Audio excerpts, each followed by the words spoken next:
Olá, estou de volta para te convidar para continuar acompanhando o Fórum Harmônicas Brasil. Nós abrimos o primeiro episódio com José Stanek e agora a gente tem uma nova conversa, eu e Jefferson Gonçalves, com Vitor Lopes. Vitor Lopes é um dos gaitistas de choro, música tipicamente brasileira, ainda bem muito brasileira, com mais expressão na harmônica no país. E a gente convidou o Vitor Lopes para uma conversa bem franca, bem aberta, sobre esse veio importantíssimo da música que ainda falta muito para ser explorado no Brasil. Acompanhe. Olá, olá, bom dia, boa tarde, boa noite a todos e boa madrugada também, porque afinal estamos começando mais uma edição do Fórum Harmônicas Brasil 2024. Eu já lembrei ontem e vou repetir. Esse fórum a gente iniciou em 2005, eu, Diogo Farias, Luiz Carlos de Carvalho, e a gente veio fazendo edições presenciais até 2016. E a partir daí a gente meio que precisou se afastar um pouco por razões de saúde, essa coisa toda, razões profissionais também. E quando veio a pandemia, conseguimos fazer, enfim, o Fórum Harmônicas Digital. E esse trabalho tem dado um resultado tão legal que a gente está preservando isso aí, apostando que a gente está chegando a muito mais gente agora, porque os Fórum Harmônicas pode ser visto Japão, Calcutá, Nova York, onde quer que seja. E a gente trouxe hoje nosso grande companheiro Jefferson Gonçalves aqui com a gente para conversar com quem está aqui ao centro, Vitor Lopes. E aí, pessoal, boa noite. Boa noite. Boa noite, pessoal. Alegria estar aqui. Muito obrigado pelo convite. Beleza. Vitor, eu vou começar fazendo uma pergunta que não é exatamente aquela pergunta clássica de como foi que você começou na gaita. Como foi que o chorinho na gaita chegou na tua vida? Olha, essa é uma coisa bem curiosa, viu, Roberto? Porque, na verdade, o meu professor, o Omar, ele gostava muito de choro. E ele me Omar, ensinou a tocar os primeiros choros, né? Eu fui Omar aluno do Izar. Omar Izar, né? Exato. E ele chegou a gravar alguns choros, tal, né? O choro fazia parte do repertório, faz parte do repertório de shows dele, né? Então ele tocava algumas coisas assim. E aí eu conheci por ele, né? Então, essa coisa de tocar o choro na gaita.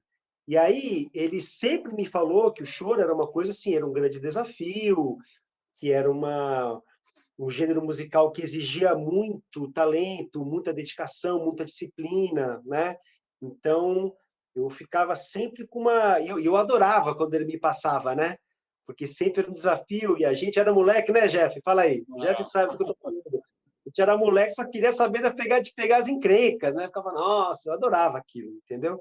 Então, eu lembro de escutá-lo tocando, né? Então, foi diretamente com ele, Roberto. Ele foi o primeiro gaitista que eu escutei tocando choro na gaita. Foi o próprio Omarizar. Cara, e a tua gaita sempre foi acromática? Sempre. Eu comecei com a cromática, aí, em algum momento, eu me apaixonei pela diatônica, né? Uma paixão que eu cultivo até hoje. Eu acho ela maravilhosa, acho um instrumento incrível. O som dela, o timbre, os próprios gêneros, né? Que são tocados na diatônica, o blues, o funk. Eu adoro essa onda também. Mas eu sempre tive uma ligação muito forte com a música brasileira. O meu tesão maior sempre foi essa coisa brasileira, né? A brasilidade e tal. Então eu fui acabando, eu acabei concentrando todo o meu esforço, todo o meu trabalho realmente em Disciplina? cima da prática. Muita disciplina, sempre. É, E aí, Jefferson?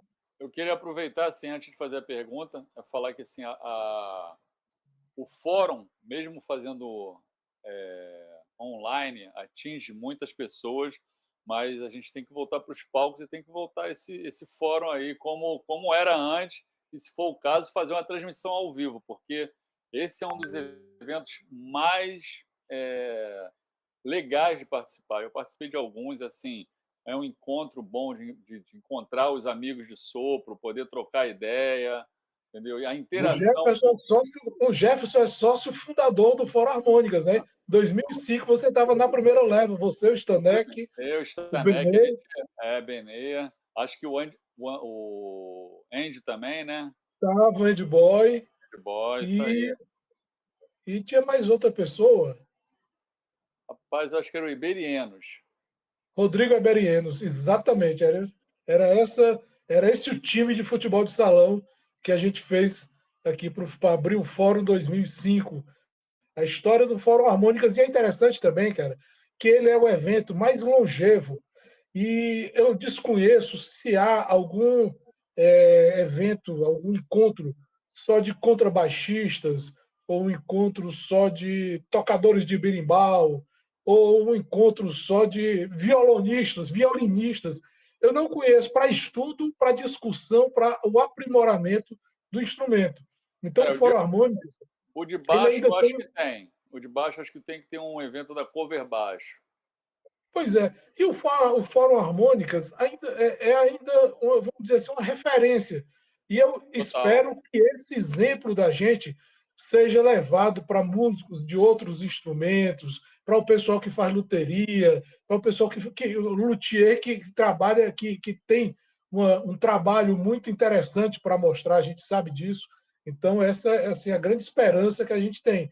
Foi um projeto tocado com muito carinho, muita disciplina também, para usar aqui uma palavra que o Vitor falou, e a gente tem tentado manter isso aí. Eu acho que a grande luta é essa, né? Nesse momento, a grande luta é essa. E a gente está conseguindo. Vamos ver o que é que a gente E o, consegue. A ideia do Jefferson é muito boa. Manda é, aí, e o, Jefferson. e o lance do fórum, assim, gerou frutos, né? O de Lennon e o próprio Nathanael, que O foi um Natan, cara que ele era muito novo e começou ali a andar atrás da galera, pedindo informação, e hoje o cara está tocando absurdamente bem. Isso é muito e o legal. Natan é hoje mais um convidado, é agora mais um convidado do Fórum Harmônicas. Ele vai encerrar com um show com a Rebeca Câmara, que é uma violonista muito boa daqui do Ceará. Eles vão encerrar com um show na casa de Vovó Dedé, que é uma entidade aqui de Fortaleza que faz um trabalho espetacular com a juventude, com juventudes mostrando música, mostrando uma série de atividades culturais que podem ser, assim, que são, na verdade, transformadoras. Podem ser transformadoras de vidas e tem assim, uma capacidade muito grande de fazer evoluir a qualidade das pessoas. Eu acho que o trabalho que a Casa de Vovó Dedé faz é algo exemplar. Então Sim, vamos Jefferson. uma pergunta agora técnica que eu assim, o Vitor, na minha opinião, sempre, desde a primeira vez que eu vi o Vitor tocando, já gostava do Omarizar. Não sabia que ele teve aula com o Omarizar. Conheci poucas coisas do Omar, mas o que eu escutei, eu me lembro uma vez que eu fui para o Spa em 98 tocar, e eu levei várias fitas cassete que eu copiei. E nessa levei Rio do Hora, levei Maurício, levei o Onde Stan foi o spa? Onde foi esse spa? em Romulus, Michigan. Michigan. E levei Maurício, o Marizá, Stanek, e assim, fui distribuindo para uma galera, né? E, cara, foi assim unânime. As pessoas me chamavam e perguntavam, falavam do Maurício e do Omar. Que eles tinham o vocabulário do jazz ali, né? O Stanek tem, mas na época, quando eu levei, o Stanek tava com uma gravação do Bambu, primeiro disco do Bambu. Mas o Omar e o próprio Maurício, né, tinham uma linguagem bem do jazz ali que os caras gostaram demais, assim. E é uma gaita, entre aspas, eu não gosto nem de usar isso, gaita moderna, né? Porque tinha o Ronald, o Fred Williams, o T. Mistros e o próprio Benê, que eu acho que ainda mantém essa escola.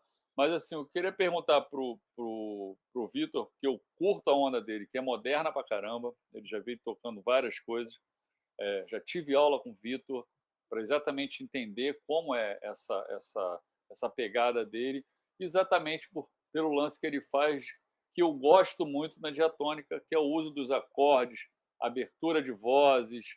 E assim, ele faz isso muito bem. Já vi várias coisas que o Vitor faz que remete a essa galera das antigas, que eu não gosto de falar isso, a galera que capinou a estrada, que hoje a gente está pavimentada, né? Que fazia isso muito bem, mas alterando afinações de gaitas, e o Vitor faz isso com uma gaita normal, ele não altera nenhuma nota, faz acordes, abertura de vozes e faz a famosa gaita solo. Como é que você entrou nessa onda também, Vitor?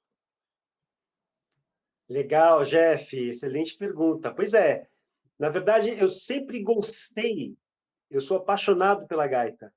Eu amo gaita, eu piro no som, sempre me fascinou. Eu simplesmente sou apaixonado por esse instrumentozinho. E eu lembro de escutar o som da gaita solo nos shows de blues. Sabe aquele momento de todo show de blues, Sim. né? Que estava lá na frente, pega a gaitinha. Nossa, eu vi você fazer isso, vi o Flávio fazer isso, vi o Jean-Jacques Milteau fazendo isso. Toda vez que isso acontece, fica... Nossa, aquilo sempre me causa um impacto, né? E aí eu lembro que quando eu era garoto, tinha 14 anos de idade, saiu um filme chamado Bagdá Café. Um filme maravilhoso, inclusive um dos atores principais é o Jack Palance. Lembra do Jack Palance, Roberto? Que apresentava aquele Acredite Se Quiser. Acredite se quiser. Pois é. Figurado.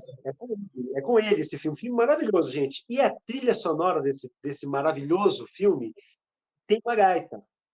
Uma gaita tocada. Eu acho que a gaita é do... Como é que é o nome do cara?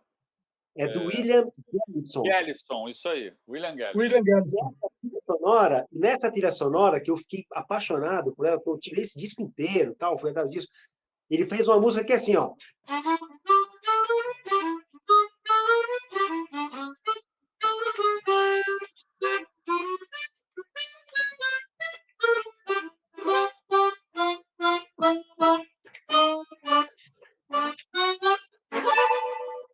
Algo assim, né? Mas ele faz isso, é o tema, é um dos temas principais.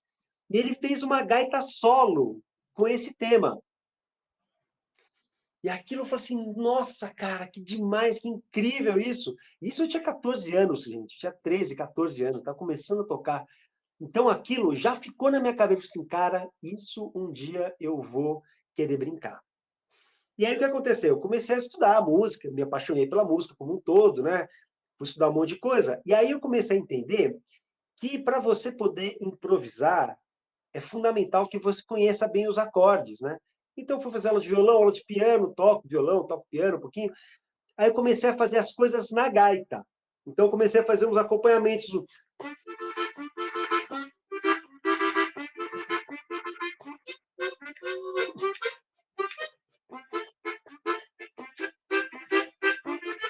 Enfim, comecei a brincar de fazer os acordes na gaita, né? Aí eu falei assim, puxa, e se eu conseguisse juntar a melodia com o acorde? Eu fui experimentando, e até hoje eu continuo experimentando. É assim que eu vou chegando nas peças, né? Nas peças solo, né? Então, eu fui vendo, até hoje eu fico procurando choros, músicas, temas que permitam eu criar um arranjo para gaita solo. É que realmente é muito raro, viu, Jeff? É super raro achar uma música que permita fazer isso, né? Eu vejo que a maioria da galera toca sempre no acorde soprado, que ele já está montado o acorde dó maior, um exemplo, né? A primeira vez que eu vi isso ao vivo foi quando teve a Orquestra Harmônica de Curitiba. Bené ficava vendendo, nem conhecia o Bené vendia vinil e fita cassete na porta da Sala Cecília Meirelles. E nesse dia eu estava começando a tocar gaita, estava o Flávio, estava Stanek, Rio do Hora, só Maurício, só a galera da gaita, Fred Williams. Eu fiquei lá no meu cantinho assistindo, ninguém me conhecia também, e faltou luz no teatro. Bicho, botaram 3 velas assim, e o Ronald fez um solo mesmo, sem microfone, sem nada, e parecia que tinha umas 10 pessoas tocando junto. Eu saí de lá e falei, cara, eu quero aprender isso. Cara, mas isso é totalmente Ronald Silva, né? Isso é totalmente Ronald Silva. Isso é a cara dele. Até hoje eu falo desse show. E essa gaita que ele usa para fazer essa peça, ele mexeu um pouquinho nela, não é a nossa gaita Exatamente, que pega da caixa.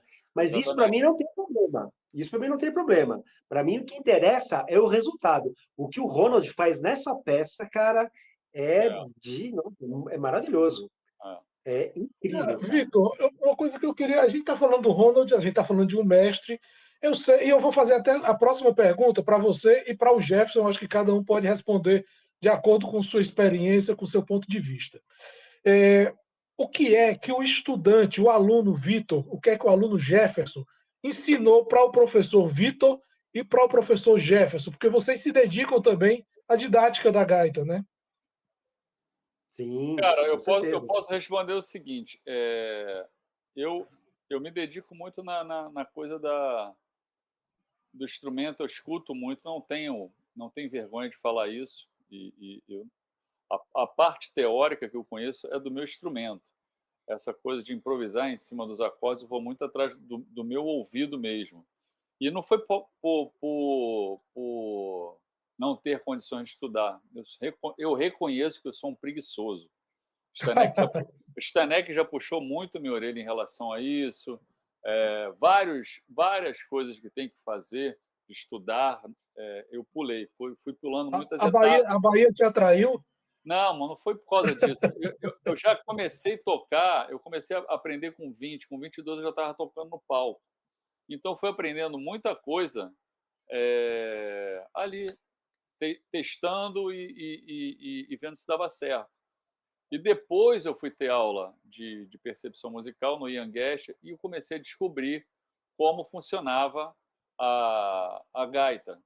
E como eu troco de gaita, né, diatônica, eu usei o método de solfejo que eu passo para os meus alunos, eles não entendem nada, que eu penso na gaita em graus, eu penso no Kodali. Então, eu acabo pegando as coisas e jogando para o meu instrumento, mas eu não sou um conhecedor como o Vitor, como o Pablo, como o Gabriel, como o Stanek. Eu acabo indo no meu tempo. Quando eu fui ter aula com o Vitor, como tive aula com o Stanek, como já tive algumas coisas com o Pablo também, eu não tenho a mínima vergonha de falar isso, porque eu acho que nós somos eternos estudantes. E se você admira um outro cara, não custa nada. Você fala, bicho, como é que faz isso aqui? Stanek, então, me dá aula todo dia. Volta e meia, ele manda uma gravação. Como é que foi? Isso, para mim, já é uma aula. Eu vi a dedicação que o Vitor tem de parar e ficar ali estudando todos os arpejos e não sei o quê. Eu não tive saco para fazer isso. Volta e meia, eu paro, vou fazendo, mas não tenho. Acabo indo para outro canto. Então, de repente, a minha progressão no instrumento é mais lenta. Eu lembro que a gente montou um grupo para eu, Stanek, acho que o Pablo, o Vitor, uma galera, que o Stanek mudou a embocadura dele, que é a embocadura de língua, que eu uso, e eu faço aquela jogada de direita-esquerda, né? E agora é o Tom Swift. E o Vitor entrou no grupo e falou, bicho, isso é do caralho. E o cara comeu com farinha. Isso é uma dedicação que eu falo assim, cara, eu tive muito essa dedicação quando eu estava começando. Hoje, sempre vai me jogando. Aí acaba quando eu tenho alguma coisa para fazer que eu preciso, aí eu caio dentro. Mas assim, esse lance da dedicação que eu admiro muito, o pouco que eu conheci o Vitor, assim, e nesse grupo eu falei, cara, o cara já está fazendo altas paradas com isso. Eu faço, mas muito intuitivamente. Você viu que ele parou, eu vi ele que ele parou e pegou na cromática, que é muito mais difícil. Na diatônica eu faço de boa. Na cromática ainda é uma. Eu toco cromática meio mandrake. Eu sou bem sincero, não sou um cara que pega cromática, toco como eu tenho a facilidade na diatônica, que eu nem penso. Na cromática ainda fico pensando muito. Já melhorei, mas às vezes eu paro, quando eu volto já tenho que tirar ferrugem. Então, essa coisa de estudar, quem chega a falar não precisa aprender mais nada, eu aprendo com o aluno. O bicho está perdido, porque cada hora aparece um maluco fazendo uma coisa diferente, uma coisa genial.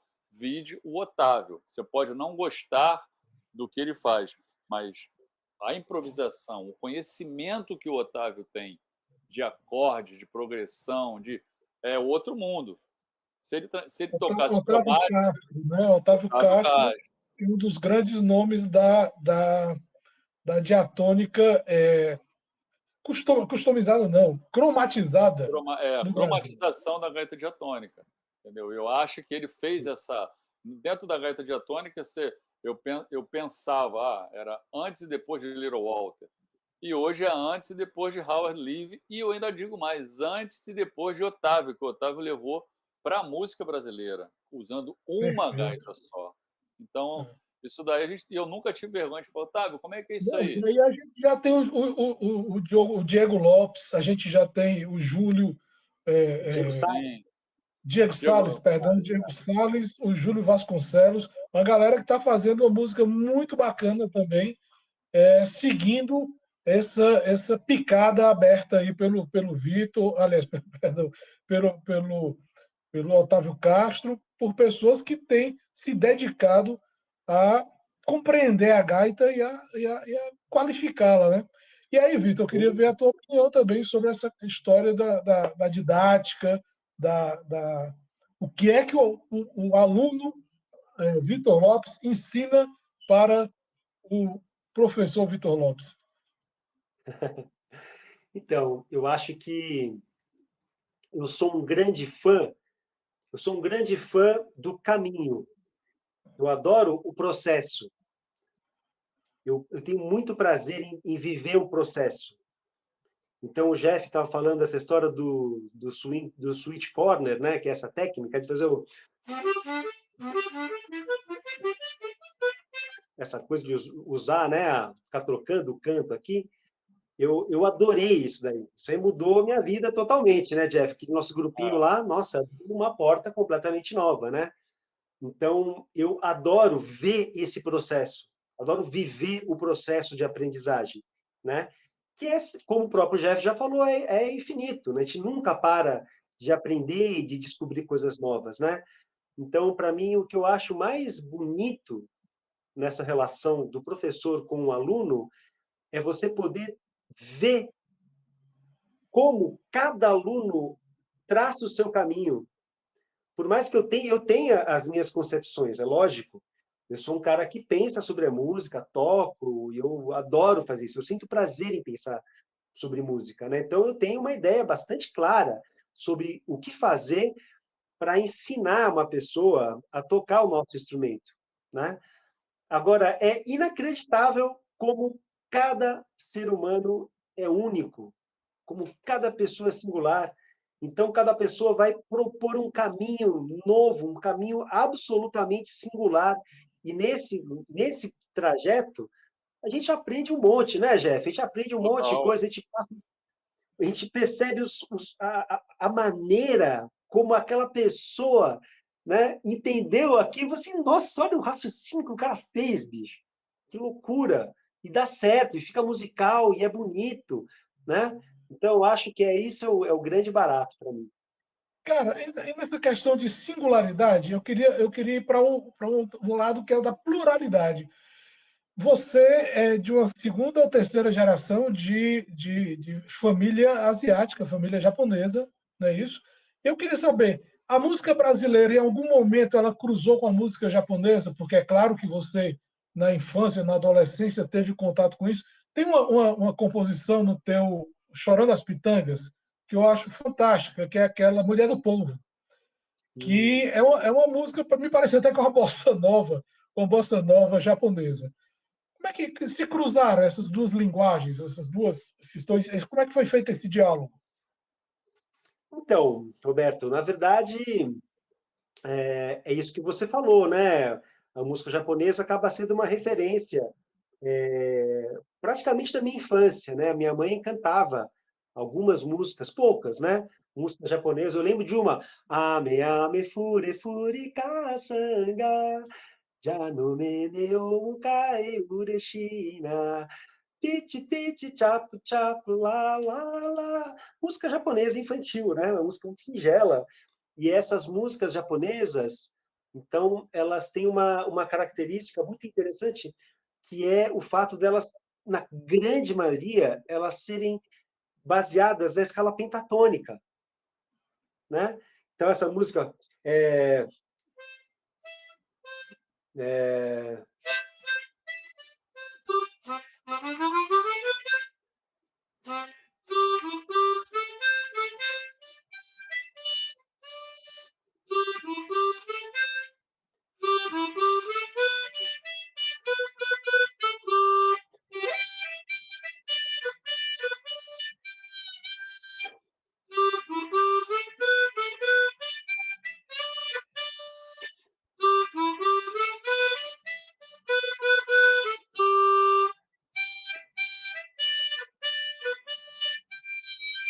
agora eu toquei certinho. Essa música é inteira, em 5 notas. E aquela música que você gosta, A Mulher do Povo, também, que era Malgacê.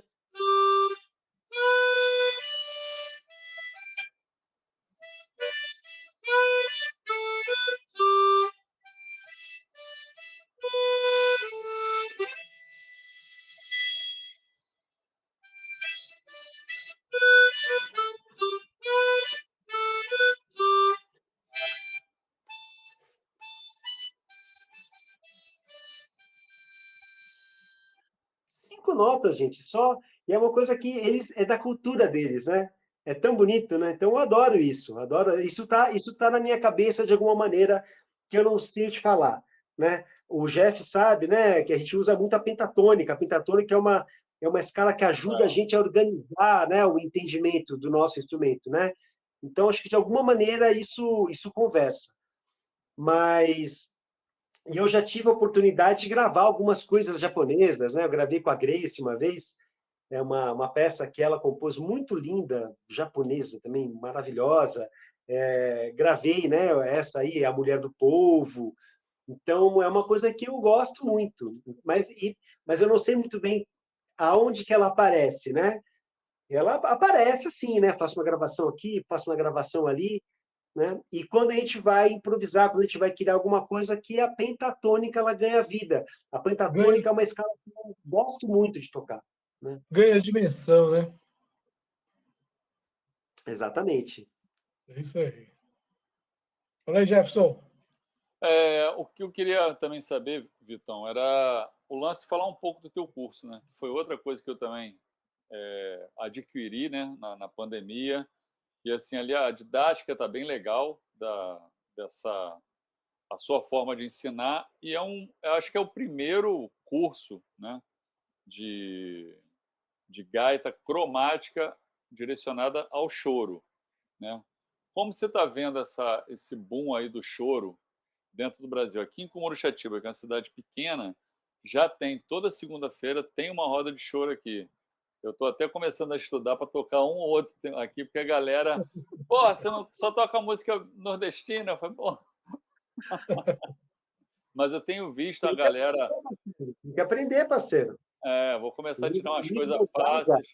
Luiz Gonzaga era um grande É, chorão, sabia? eu sei, eu tenho um Oh, disco dele só de choro. pô, Luiz Gonzaga tocava choro pra dedéu, bicho.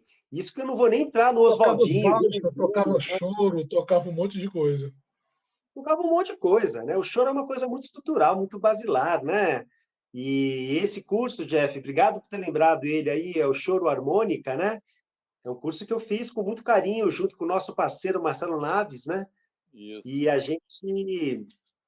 E é um choro, é um grupo, é um curso que realmente tem a pretensão de ensinar todo o beabá, né? Para quem tem essa curiosidade, né? Que gosta desse desafio, né? Esse desafio saudável aí que é tocar o choro. Então, no curso, o choro é uma estrutura complexa, né? Então, a gente acabou de tocar essas músicas japonesas, né, Roberto? Você estava perguntando. Essa melodia tradicional japonesa que eu toquei aqui são melodias muito simples. É uma música que, do ponto de vista, sei lá, teórico, formal, é muito simples, né? 5 notas, 2, 3 acordes, entendeu? E é muito, muito simples, né? Você toca com facilidade. A hora que você pega um choro, o mais simples, tem 3 partes, cada parte era uma tonalidade diferente, cada parte tem modulações internas, né? A melodia é super sofisticada, ela vai para frente, vai para trás, usa todos os artifícios da composição barroca, da composição napolitana, né? Então, enfim, você tem é muito mais complexo, muito mais exigente, né?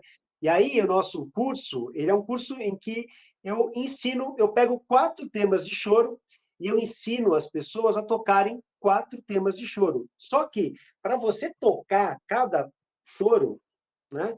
Você aprende um monte. Essa que é a brincadeira, né? Então você vai aprender. O objetivo é você tocar 4 temas de choro, entendendo o que você está fazendo e desenvolvendo as suas habilidades na harmônica, né? Essa que é a E aí brincadeira. a gente tem uma geração muito legal que tem o Vitor Lopes, tem o Gabriel Grossi, tem o Pablo Fagundes, tem o Rodrigo Esninger, tem um monte de gente fazendo choro de forma muito legal, né? Então isso aí é uma Muito, coisa muito.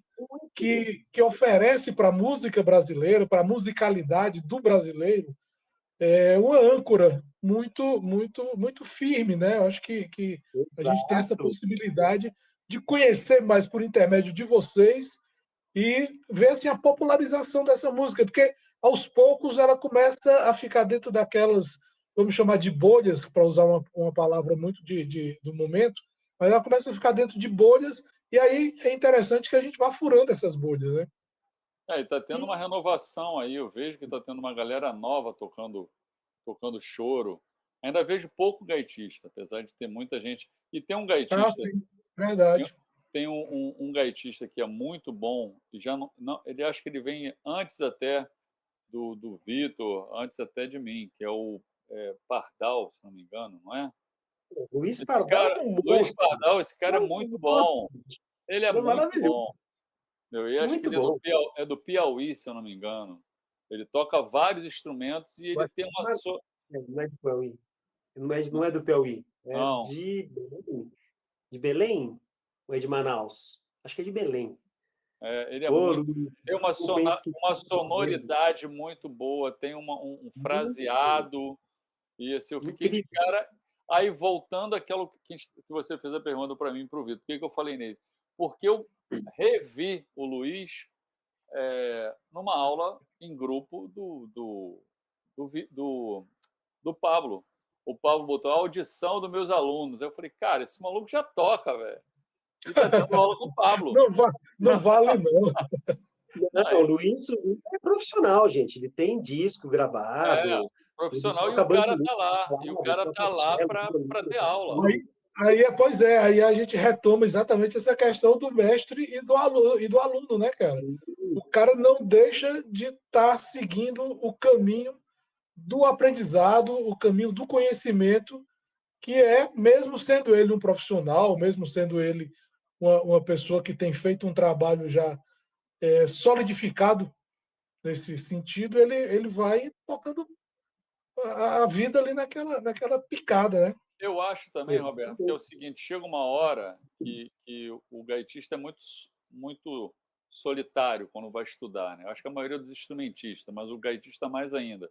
A gente entra num mundo ali, a gente acaba pegando a nossa rotina de estudo, a nossa cobrança, e de repente você vai pegar vai estudar com outra pessoa, né? Mesmo você já sendo profissional, tendo aula, tendo isso, tendo disco gravado, te dá um estímulo, fala, porra, olha só, o cara já não, eu penso dessa forma, ele já pensa de outra forma. Daqui a pouco você já está juntando.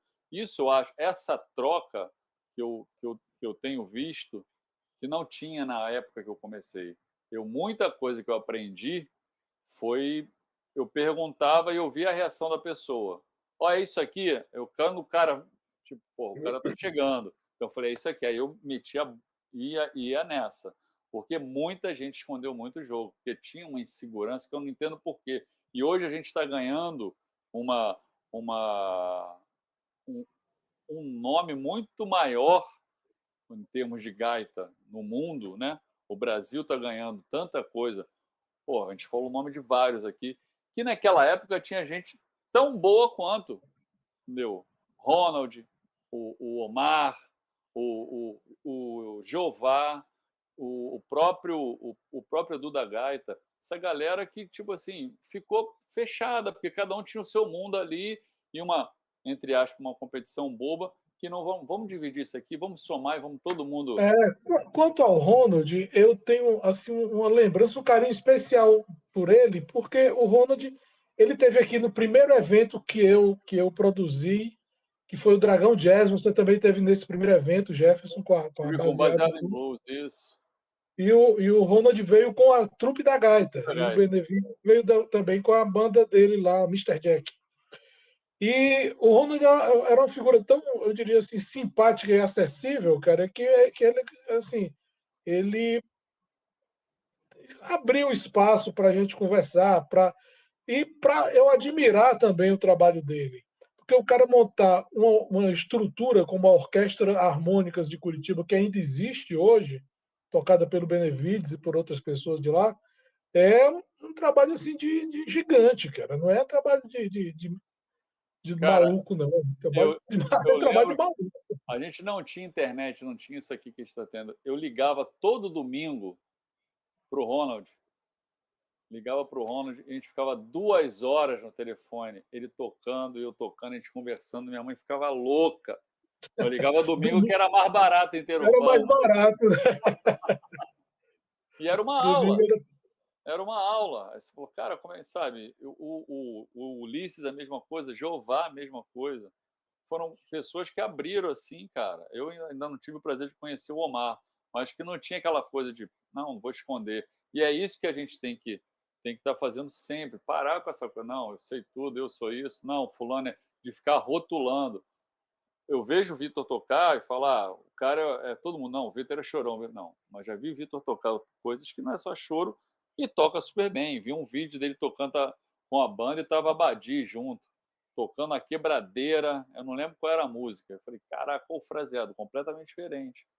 Pois é, cara, e hoje a gente tem, aliás, todo mundo dispõe de muitas fontes de informação. A internet está aí disponível com um monte de bobagem, mas um monte de preciosidade também. Você tem Sim. algumas pérolas Sim. que você encontra na internet. E isso aí, cara, qual o recurso que ela está oferecendo para vocês, como artistas, como professores, como alunos, como aprendizes também? O que ela está oferecendo?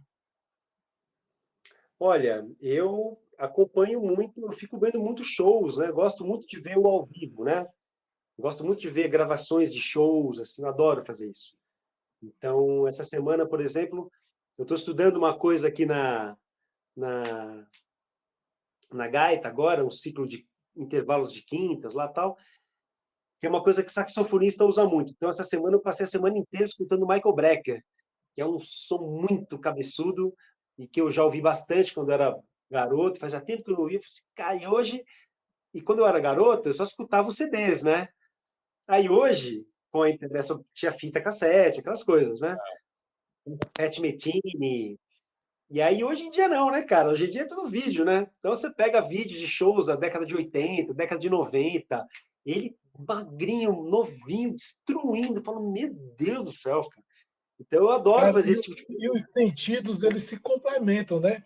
Quando você ouve, vê um sujeito fazendo uma careta, fazendo um esforço maior, você acaba captando com mais facilidade ou com menos dificuldade aquilo que ele está querendo expressar, aquele esforço que ele está fazendo, né? Fora os programas É, que ajudam a baixar a velocidade, assim, tirar o tom. Isso facilita muito. Na minha sim, época, e na sim. época do É, Vitor também, a gente tinha gravado bolachão para fita cassete e torcer que, caso tivesse um problema de pitch, que fosse meio tom. Que às vezes era um quarto de tom. Você tem que, cara, que nota é essa, né? eu Hoje lembro que está eu era muito mais fácil. moleque, eu instalei no meu tape um pitch, que era um botãozinho que mexia na rotação. Era um Sim, cara que fazia lá na Santa Efigênia. Aí eu mandei lá, levei lá, fui de ônibus, levei meu som, aqueles... Aí ele instalou um pitchzinho, aí você ia torcendo, ele dava uma corridinha, dava uma segurada, ou acelerava um pouquinho, e com isso você conseguia fazer uma afinação mais correta, assim, você chegava em alguma afinação, né? E isso me ajudava Essa, muito a criar coisas, essa é né? a dica atrasada, viu, cara? Isso era para é, você ter ensinado ao Jefferson uns 40 anos atrás. Essa dica de 40 anos atrás, né? Mas hoje em dia é isso, hoje em dia é isso, é você realmente ficar pesquisando, né? Você tem muita referência, né? Eu gosto de, quando eu vou tirar alguma coisa, eu gosto de tirar o som mesmo, como eu fazia que nem como eu era criança. Hoje em dia você aumenta a onda, né? E eu fico lá, puta, eu fico um tempão como eu ficava, assim, não mudou muito isso. Eu não uso o programa para que nem esse que você falou, sabe, Jeff? Esse de é. baixar a velocidade, eu sei que tem, mas eu não tenho, enfim. Mas eu Alunos que tenho me ensinaram isso. Falei, nossa, porque você tem uma coisa da interpretação do cara, né? Quando o cara toca sim. ali, né? Então, algumas notas saem um pouco mastigadinhas, você fala, puta, o que é isso aqui, bicho? Espera um pouco, o que é isso aqui? aí você tem que escutar o acorde para ver qual que é a nota. Pô, você está tocando um Lá com sétima, então esse Dó aqui vai ser sustenido, né? Você fala, bom, então aqui é Dó sustenido, tudo bem. Aí você vai, entendeu? E é um Cara, barato, né? É gostoso. já que vocês falaram de CD, cassete e LP, vinil, eu queria ver com vocês um ponto que até para a gente encerrar nossa conversa, daqui a pouco o Vitor já vai estar entrando aqui com as execuções dele. É, a gente está num momento novo de indústria fonográfica, um momento que ainda as pessoas estão precisando conhecer um pouco mais. Vitor, você tem 4 discos, é isso? Eu tenho 3 discos com o Tiro das Pitangas, 2 discos com o Trio Vira-Lata, tenho um disco com o Dude lá, um disco com o Kirlaveu, e eu acabei de lançar, o ano passado, um EP com o Daniel Murray, um outro, é um violonista de violão 6 cordas, né, de nylon. Ele tem uma carreira bem diferente, popular, erudito, nessa onda do Marco Pereira, Paulo Bellinati, sabe? Eu adoro, é um super violonista, maravilhoso. A gente acabou de lançar no ano passado um EP, chama O Tempo e a Árvore, também. E esse é a primeira vez que eu lanço um disco que não existe em formato físico. Ele só foi Aham. lançado nas plataformas. Eu nunca tinha feito É, isso antes. o Jefferson tá lançando agora também com o Bittencourt Duo, né? E aí eu queria ver com vocês quais são as impressões que vocês estão tendo nesse momento da indústria. Cara, eu até vocês estavam falando aí, eu abri o Spotify aqui para ver quantos discos eu tenho gravado. Porque físico, o meu parou no 25 anos de carreira. Foi o último que eu fiz. Que 10 saiu, anos. que saiu em vinil e saiu CD. Mas teve o Paisagens Sonoras, que é que eu só lancei digital, que é um disco que eu acho foi um disco que eu estudei bastante cromática, músicas autorais que fiz com Beto Lemos, bem dentro desse mundo do Cariri, né, que se conhece, Uhum. Reisado, Benditos. Depois teve com Robertinho Silva, teve com Pedro, tem vários. Assim, agora, uma das coisas que eu acho de ter acabado o físico, né, é que quebrou a gente como músico, né, porque eu fazia um CD, eu já tive em gravadora, só tomei prejuízo com gravadora.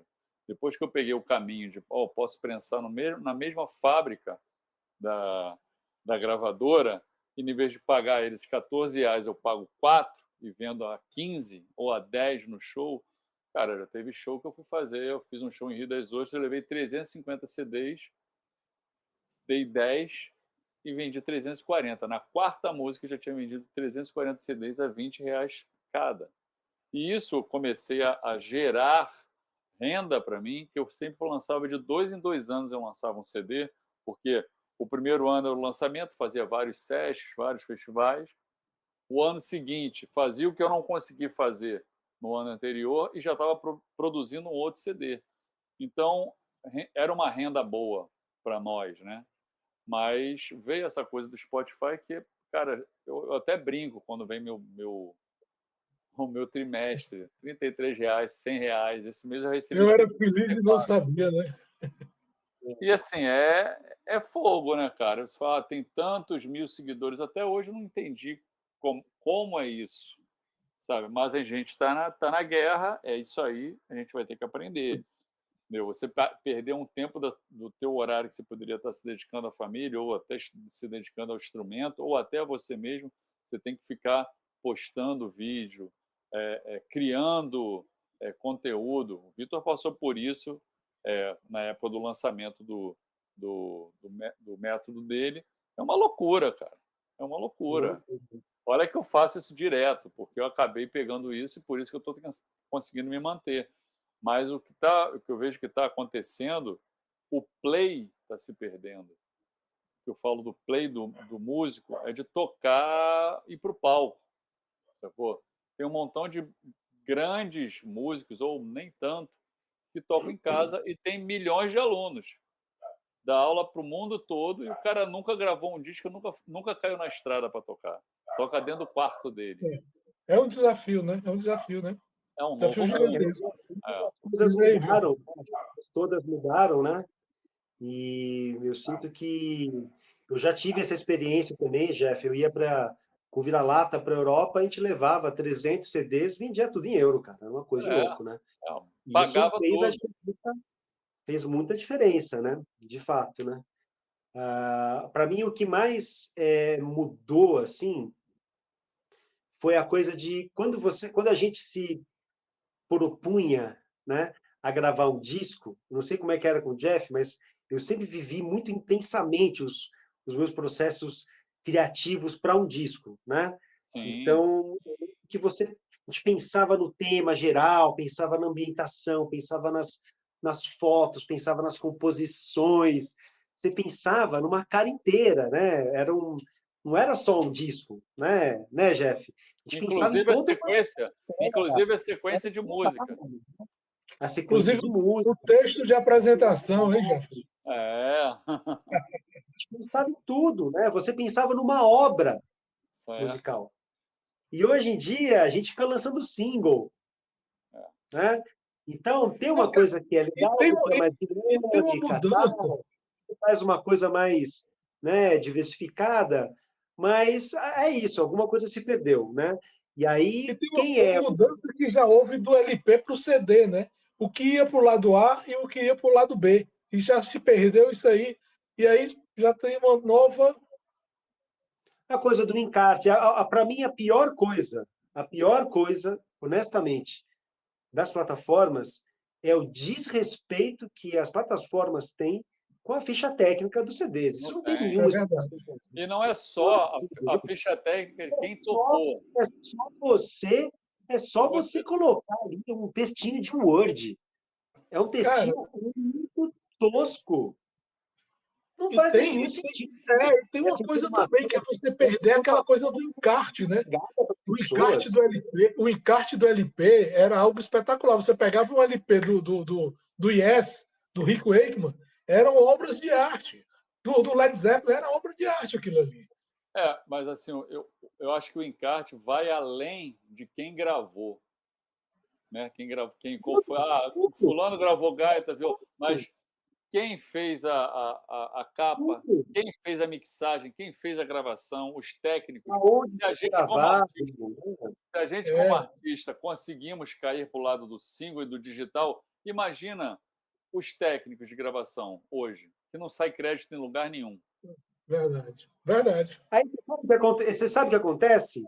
Depois a gente reclama aí das fake news, né? As pessoas começam a embarcar nisso e acreditam.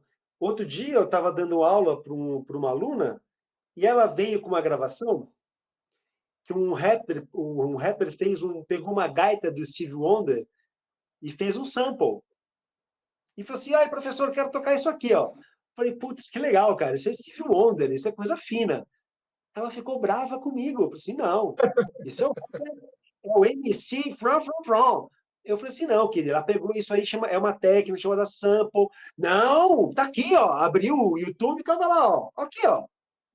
Você acha que o YouTube ia mentir? Eu falei assim: cara, Mentiu, né? tem que equivocar, porque não está importando. Então, para mim, essa lacuna da ausência de ficha técnica no Spotify, no Deezer, no iTunes, é absolutamente injustificável.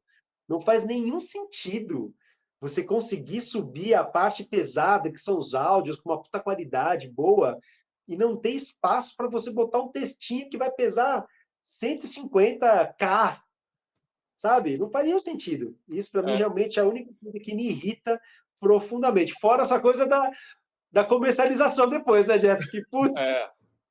Não, e ainda tem, se a gente for levar continuar no digital, essa coisa das aulas online, e até a galera que fica colocando matéria, né, iscas dentro do YouTube para atrair assinantes, né, seguidores. Bicho, a galera não tem respeito. Às vezes o cara vai lá, entra no teu curso, ou tem uma aula contigo, ele pega o que você passa para ele e depois ele vai e coloca no canal dele. Há pouco tempo eu passei por isso. Não me importa, desde o momento que o cara foi ter aula comigo e pagou a aula, ok. O que eu passei para você é seu, agora você faz o que você quiser. Mas dá o crédito. Qual é o, qual é o problema de dar o crédito? Aí quando eu reclamei, o cara simplesmente preferiu tirar o vídeo do ar do que dar Do do que, colo- crédito. do que dar Esse crédito. exercício, esse exercício foi Preguiça. tirado do método tal. Meu, não, é a mesma coisa. Eu chegar e falar, não, aprendi chorinho sozinho. Não, pô, bati na tua porta virtualmente, mas bati. Como é que é isso aí? Não, e tem que dar o nome aos bois, cara. Não, ninguém aprende Não, sozinho. Só que essa molecada tá assim, não, ó, eu aprendi sozinho, autodidata. É difícil. Cara, isso posto, reclamações postas. A gente vai ouvir agora um pouco de Vitor Lopes, que a gente combinou, né, Vitor? Você vai fazer aí o encerramento com bora. quatro peças, não é isso? E aí, o que é E que a gente tem hoje? muito bem. Bom, gente, antes de eu tocar as peças, queria agradecer imensamente a vocês dois. Muito obrigado, Roberto. Obrigado, Jefferson. Estou com muita saudade de vê-los presencialmente, dar aquele abraço gostoso, tomar uma cervejinha com vocês.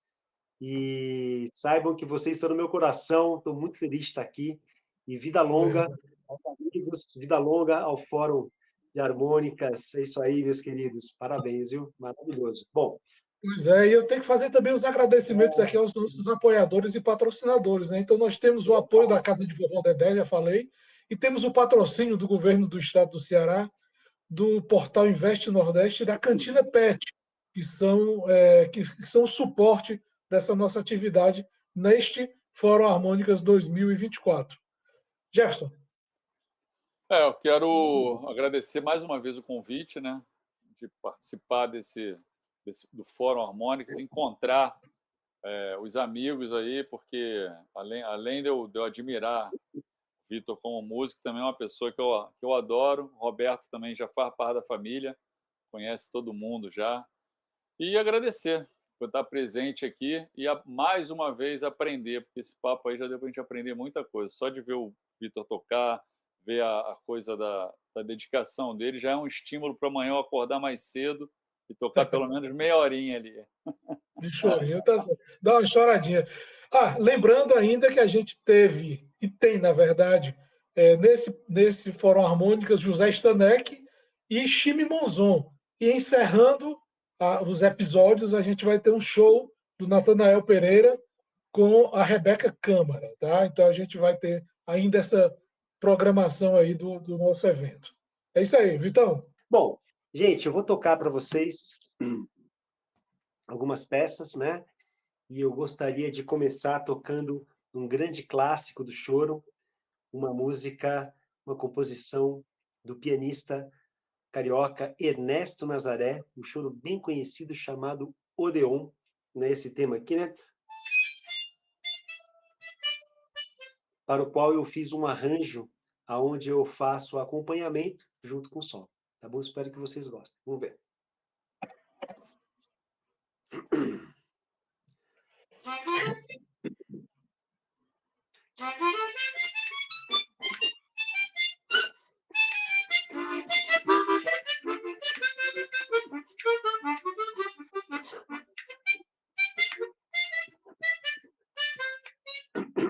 Desculpa, deixa eu pegar um pouquinho de água aqui. Então, vamos lá? Chorinho chamado Odeon, de Ernesto Nazaré.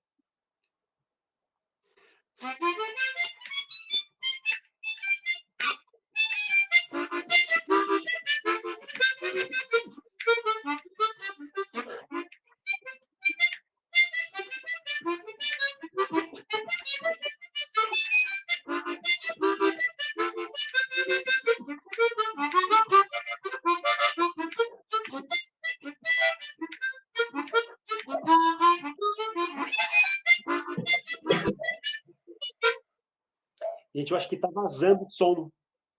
Eu estou ouvindo o cachorro latindo. Desculpa cortar, gente, mas será que pode fechar os microfones? Acabei de fechar meu microfone. Vamos começar de novo. Vamos lá. Vamos lá, gente. Um chorinho chamado Odeon, de Ernesto Nazaré.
Muito bem. Então, esse foi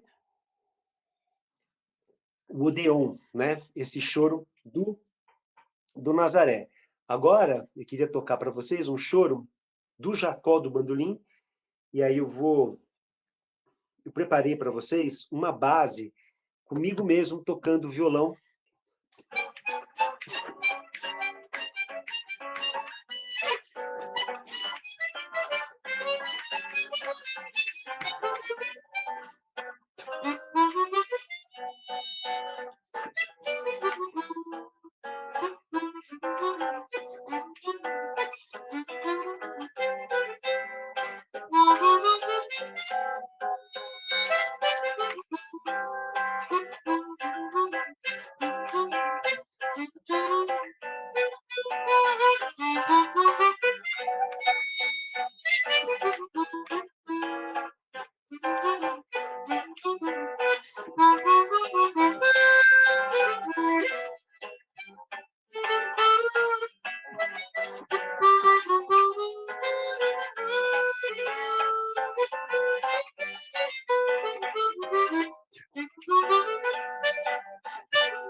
Salve Jacó do Bandolim.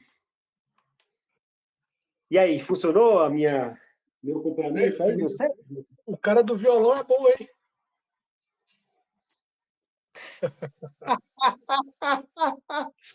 Ai, que vergonha! Nem me fala. Nada, cara. Ficou Toca bom. isso. Na Tava um hora pouco baixo, um pouquinho mais baixo, mas acho que deu para ouvir, né? deu. Não, ficou tranquilo, ficou tranquilo.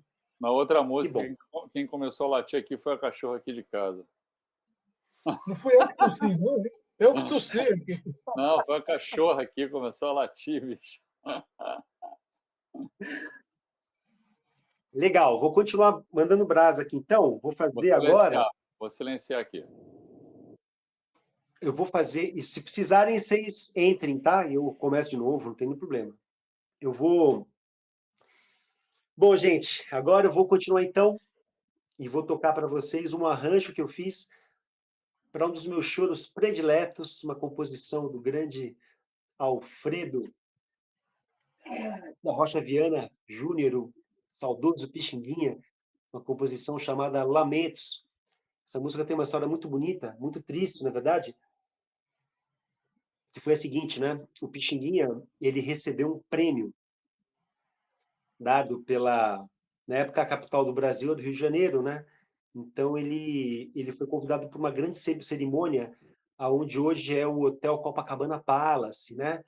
E aí ele iria receber um prêmio pela sua obra, pela maravilha da sua obra, né?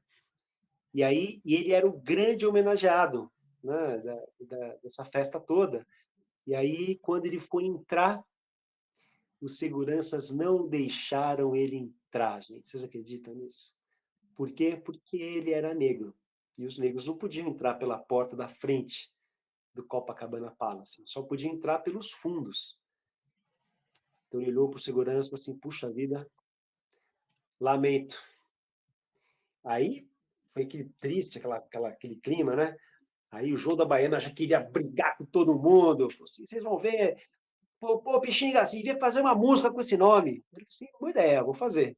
E fez Lamentos, né? Então, e é um dos choros mais lindos que tem, né? Vou mostrar para vocês um arranjo que eu fiz na tonalidade de Ré bemol maior. Espero que vocês gostem.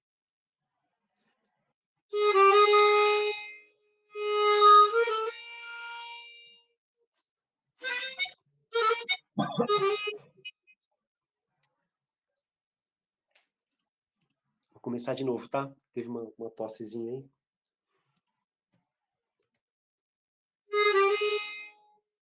Vou falar o nome de novo, né? Então, vou tocar para vocês agora, de Pixinguinha, Lamentos.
Salve São Pixinguinha! É uma maravilha, né? Esse choro incrível. Eu adoro essa peça, é uma peça maravilhosa. Santo Alfredo. Santo Alfredo. Bom, e agora, gente, para terminar, cabe mais uma ainda, Roberto? Pode ser? Aquela última? Cabe, claro. Cabe, sim. Maravilha. Então tá. Bom, gente, então para terminar, eu vou tocar agora uma composição minha, né? E por quê, né? Porque para mim o choro ele é um alimento, né? Ele é um fundamento, né? Ele é uma base, ele é uma estrutura em cima da qual o músico brasileiro ele pode criar e inventar, né? Então eu sou um grande apaixonado pelo choro e pela gaita, né? E como não poderia deixar de ser, eu acabo trazendo as minhas próprias histórias, as minhas próprias questões para as peças que eu componho, né? Então eu acabo misturando tudo isso. Então eu tenho uma peça que eu gosto muito, chama Pirapiri, que é uma peça influenciada no choro, tem um sabor de choro, mas não é um choro, né? E ela brinca com muitos recursos dessa gaita aí, né? Essa gaita brasileira contemporânea, nem sei como é que a gente chama isso direito, né? Mas então eu uso o som da minha garganta uma hora, vocês vão perceber, né? Eu exploro um pouco os recursos percussivos da harmônica, tudo isso em cima de uma melodia muito simples, né? Mas matreira também, porque é uma composição em 7/8, enfim, vocês vão ver. Espero que vocês gostem.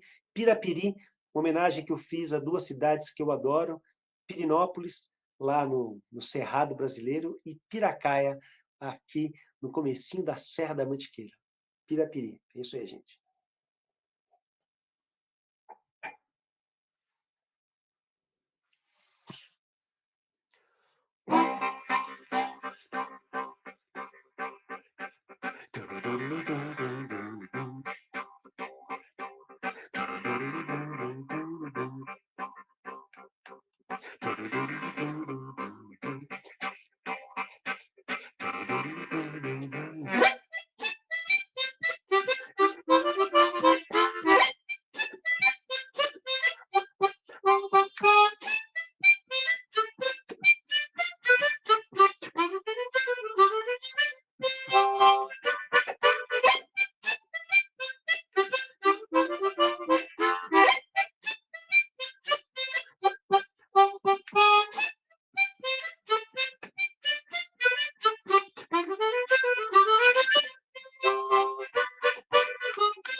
Muito bom!